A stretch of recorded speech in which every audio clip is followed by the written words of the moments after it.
बाबूजी, ए बाबूजी,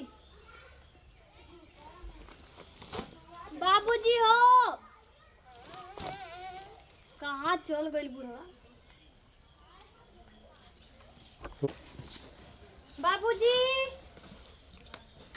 पता नहीं थी कि कहाँ चल गई है। अकेला कहाँ कर खड़ी कुछ समझ में ना आवत। कुल काम जैसे लगला हमरा ही जिम में हमारी घर में है खाए वाली और कोई खाए वाला ना है। कुल भैंसी का दूध लागत कि हम ही पियले।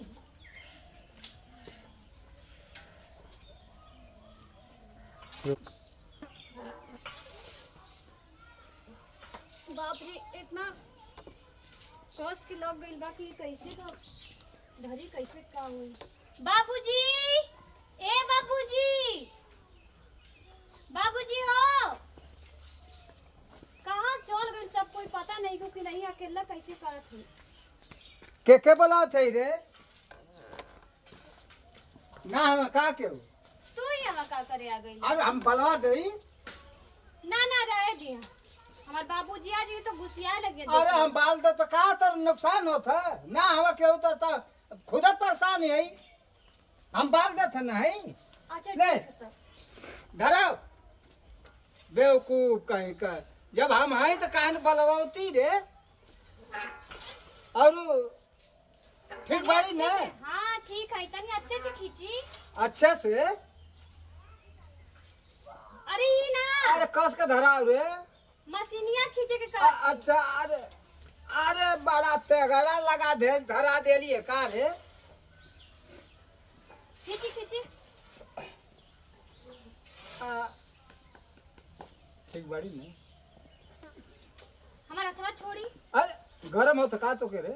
अब बात बानी हमारे बाबूजी आ जाइए ना तो को पद ना छोड़िए। बात पद ना छोड़िए। मेहनत करते हैं तो के पास के बाबूजी के पास हैं? बाबूजी बा तब धराई ना। हाँ और ठीक है ना? हाँ ठीक बानी। बढ़िया से। हाँ एकदम मस्त। अच्छा ये बता हमसे रोज छाती बलवाओ तो रोज आ जाल करा ना और हमरे खातिर अच्छा हो बोलाई जाए। बोलाई भी तब नहीं आई ते बोलौले ना बानी तो बोले तब धरा।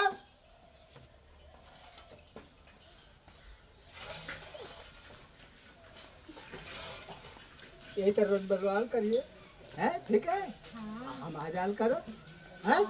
हाँ तो के कोनो कमी रहना तो हमसे बता दो। ठीक बा। छठिया में रोज आवेगी?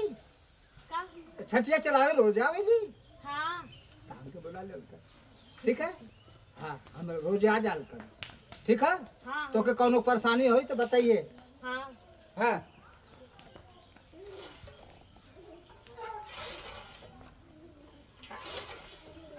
धरा आ सुनत है हाँ तहने भी हेने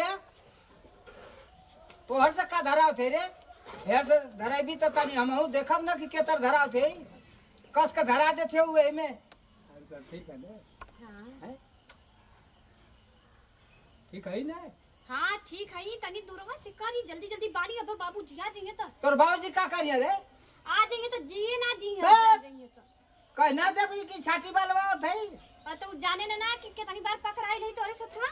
अरे सथवा कब कब कब पकड़ाई गए रे?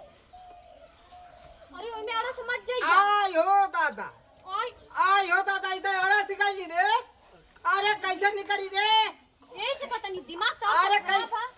समझ में तो आ कैसे निकली रे? आय हो दादा इधर अड़ा सिखाई। कौन घुसल रे? अरे अरे अरे बाप हो क्या रे? का हो भैया? क्या करते रे? छठिया बालत रही हो में फंस गई है। कहाँ फंस आई गई का रे? आया जगह छोड़ ले हो। अरे के कौन बोला था रे? छाती काट खा के हम ना बोलेंगे बाबूजी। हैं? भैया मार के तो अरे मारा रे। तू के बोलावला हम ना बोलेंगे मार बाबूजी। के मुहावा तो हेलिया निकल। अरे छाती बालत रही क्या हो। बोला रे? छाती बालत हैं? रही। के बोला रे सर? तू के बोलावला है ना? ए सर तो के बोला वाला? तू के बोलावला है ना? ता तू ना रहला है। तो हम लोग तो बाद में आई लती ना। ता हम अरे क्या- हम फोड़ थारा था नहीं।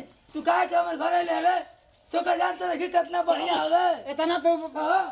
अरे तो के कितना बार मना करे मानी कि तू मत जाल कर कहीं अब तुम्हें डांटे हम कमो करते ही आई डटतो हम काम करता रहा सरो काम करता रहा देखबा मारा और मत काम करता रहा एक तो भला पिठिया आबे लाल हो जाबे तुरंत एक तो भला यो करत है मरबो करबा अरे मोर बतिया सुना ऐसे भागल वाले तो डर लागेला ना तो हमरो मन करेला कि एने ओने भागी बताइन बाबूजी हां जब बोलावत रहनी है ना तब ना रहनी है तो ऊ चलई ना झूठ बोलबू झूठ ना बोलत है उ सही कहत है तू जवन तू चटनी चटावत हो सरऊ तो काम खूब बढ़िया से बुझत है बड़ा यार लड़े भी अच्छा तो चल जाना तो हमारे घर आया माइन आया जिन सरो तू रे हैं करे मुंह फुकौनी है करे तू लड़की है कि कंजा सही रहे एकदम बेदिन कर दिहली बाप के हैं गांव में तो बच्चा से ना रह दिहली हमारा के